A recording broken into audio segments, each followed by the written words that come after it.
United Kingdom's Deputy Prime Minister and Minister of Justice, Lord Chancellor David Lammy, has described Kuwait as a reliable partner and a key contributor to regional stability, highlighting the depth of long-standing defence and strategic ties between the two countries. The Deputy Prime Minister, in an exclusive interview, highlighted the special bond between the UK and GCC in general and Kuwait in particular, and affirmed that the UK stands towards its allies in the region.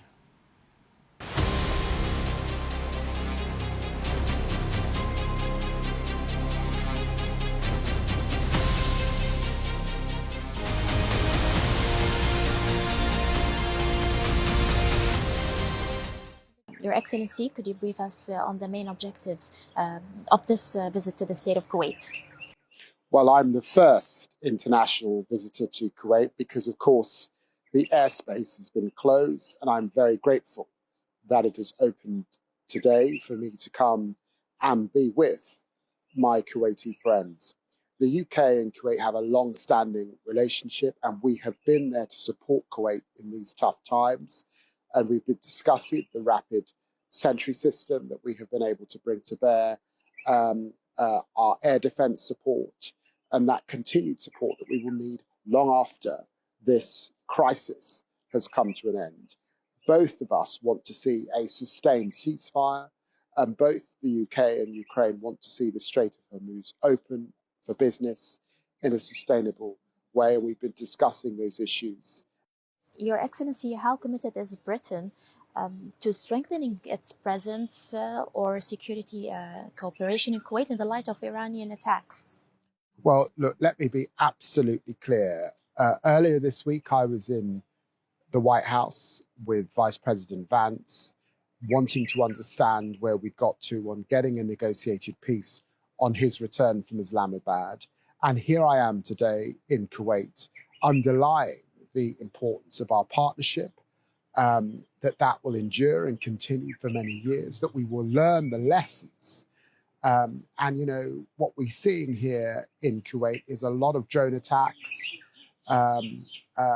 vulnerabilities in different ways, not just in relation to Iran, but from militias in Iraq. And for all of those reasons, we will continue to work together. We will upgrade even further our defence relationships, consolidating the work that we've done over many years. And it's been very good to be here at this time and to discuss what more the United Kingdom and Kuwait can do, and to recognise once more the trusted relationship that we have as two partner countries built up over many, many years. Your Excellency, how could you brief your meeting with His Excellency, the Prime Minister and the Minister of Defense and the Minister of Foreign Affairs in Kuwait?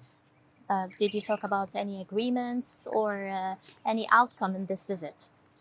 Well, we did discuss the strategic relationships. We did discuss the various memorandums of understanding that we have as nations, and they now are 5 or more. And we discussed in the future whether we could upgrade them and consolidate them going forward. We discussed the new challenges that Kuwait is facing, the way that there has been technological advance coming out in many ways of the war in Ukraine and the drone technology that we've seen, and the fact that Kuwait is vulnerable on many fronts. Now, of course, it was good to hear the thanks that the Kuwaitis have for the support that they've got from the United Kingdom over this last period.